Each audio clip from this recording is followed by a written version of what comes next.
Sziasztok! Egy előző videóban szemléltettem és megmutattam, hogy miért eldobható papírszűrőt választottam a feleségem motorjához, miért nem mosható sportlégszűrőt.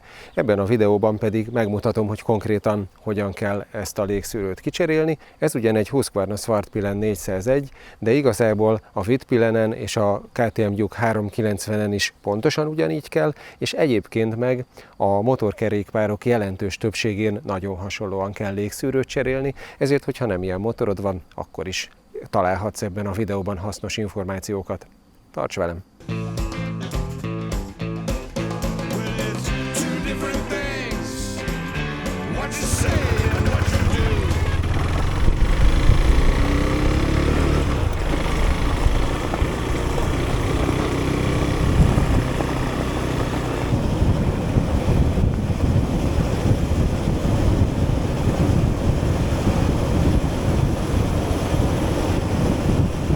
Na és hogy nektek is nekem se legyen olyan unalmas a videó, eljöttem egy kicsit motorozni közbe, de ettől függetlenül azért nem feledkezünk meg a témától. Ugye, hogy tulajdonképpen mire is való a légszűrő a motorban? Hát a légszűrő a motorban azért kell, hogy a motor ezen keresztül szívja be a működéséhez szükséges levegőt, és tulajdonképpen ez a levegő tiszta kell, hogy legyen, tehát hogyha ez a levegő porszemcséket vagy egyéb szennyeződéseket tartalmazna, akkor azok bejutnának a motorba, ott a dugattyú falon, a dugattyú gyűrűkön és a hengerfalon lerakódva, megtapadva a dugattyú mozgása közben azt csiszolnák, sérüléseket okoznának, és hosszú távon a motor tönkremeneteléhez vezetnének, tehát a bejutó levegőt meg kell szűrni, erre való a légszűrő. Na de miért kell cserélni? Hát azért, mert időnként majd látni fogjátok, amikor kiszedem a motorból, ez elszennyeződik, hiszen ahogy keresztül áramlik rajta a levegő, nyilván attól függően, hogy mennyire koszos, mennyire poros környezetben közlekedsz, hogyha a földúton vagy terepen jár sokat, akkor nyilván hamarabb elszennyeződik a légszűrő, hogyha csak közúton használod a motor tiszta körülmények között, akkor sokkal hosszabb idő alatt szennyeződik csak el, de minden esetre időnként elszennyeződik, porral telítődik, és ezáltal az áteresztő képessége csökken. Hogyha szélsőséges esetben, hogyha teljesen eltömődik, akkor akár a motornak az erejéből is el tud veszni, mert nem tud elégséges levegőt beszívni, hogyha pedig tényleg teljesen eltömődik, akkor nem is fog tudni működni a motor. Nyilván ezt nem szabad megvárni, sőt az sem, hogy elkezdjen már emiatt a motor teljesítménye csökkenni. Én azt mondom, egyébként ez az általános elv, hogy tulajdonképpen a légszűrő nem egy nagy tétel, úgyhogy nyugodtan olajcserénként, tehát évente, vagy az adott motor használati útmutatójában megadott kilométerenként, amikor olajcserét csinálsz, akkor nyugodtan le lehet cserélni a légszűrőt is, de hogyha te úgy gondolod, hogy te aztán kizárólag tiszta környezetben, közúton használod a motorodat, akkor mondjuk cseréld le 2 olajcserénként. A motorok többségénél a légszűrő általában az ülés alatt található, mert azt könnyű leszedni, nem így például az én Ducati Multistradámon, ahol a fél oldalát, meg az egész tankot, meg mindent le kell szerelni egy nyomorult légszűrőcseréhez. Mindegy, a motorok többségén általában az ülés alatt van, így van ez ezen a motoron is. Általában a kulccsal könnyen és gyorsan le lehet kapni az ülést, és itt van alatta ez a 6 imbuszos csavarral lezárt fedél, ez alatt van a légszűrő. Természetesen az, hogy az ülés alatt pontosan hol van a szűrő, meg milyen csavarok, milyen módon fogják le a fedelét, az nyilván motortípusonként változhat, tehát nyilván ezt a saját motorodon meg kell keresned, de a lényeg az általában hasonló.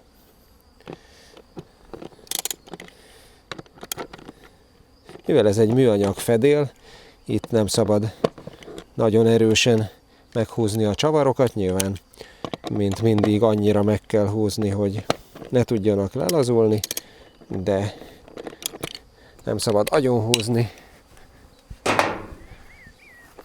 nehogy eltörjön a fedél.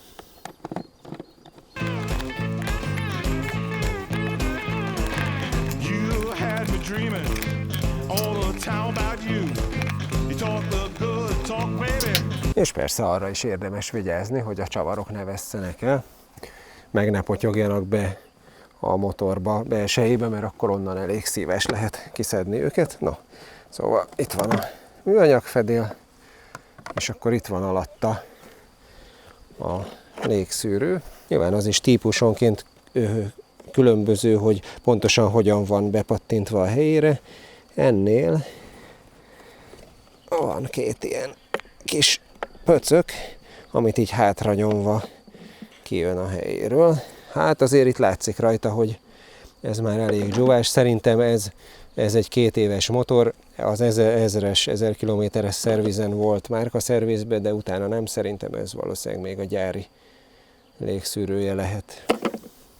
Az nagyon fontos, hogy minden motorhoz a saját típusához való légszűrőt kell venni. Erre a neten rá tudsz keresni a különböző alkatrészkereskedők oldalain, hogy az adott típushoz milyen való, hiszen mindegyikhez kicsit másmilyen alakú légszűrő, meg másmilyen méretű az, ami szükséges. Ehhez ez kellett. Én ezt a Hiflow Filtro márkából vettem.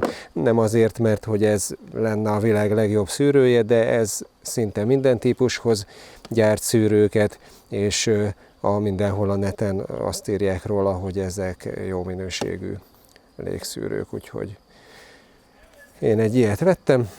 Annyi a történet, hogy nyilván ugyanúgy kell visszatenni a légszűrőházba, mint ahogy az előző volt. Szóval oda be a helyére, és aztán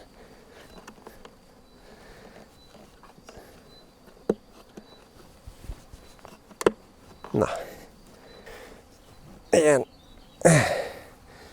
hát így biztos, hogy jól tömít, mert így jó erősen kellett benyomni, hogy összelapuljon annyira rajta körbe a tömítés, hogy beférjen a helyére. Innentől kezdve a folyamat ugyanaz, csak visszafelé, mint az előbb. A fedelet vissza a helyére.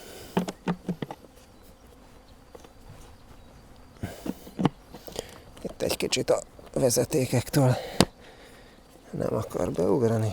Úgy.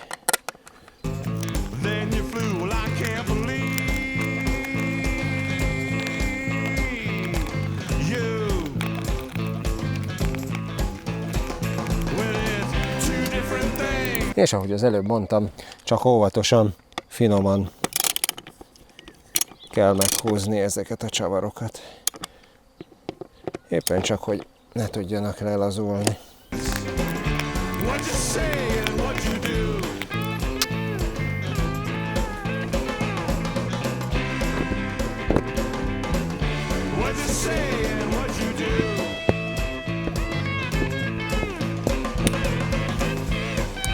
Nos, a légszűrő cseréről ennyit. Tulajdonképpen ez egy baromi egyszerű művelet a motorok többségénél. Nekem a Ducatin majd nem lesz az.